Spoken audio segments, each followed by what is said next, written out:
Hey guys, in this video I'm going to show you how to cancel your Skillshare subscription. If you find this video helpful, please drop a like and subscribe to my channel. In saying that, let's just jump straight into the video.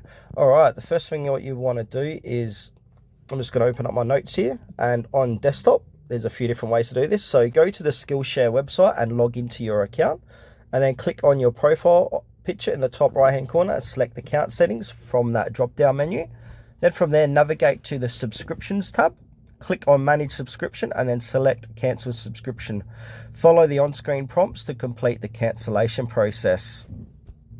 Now to do this on your mobile app, iOS or Android device users, open up Skillshare app and then make sure to log in. Tap on your profile icon or menu in the app and then navigate to account settings or manage account, and then look for subscription management options and select cancel subscription.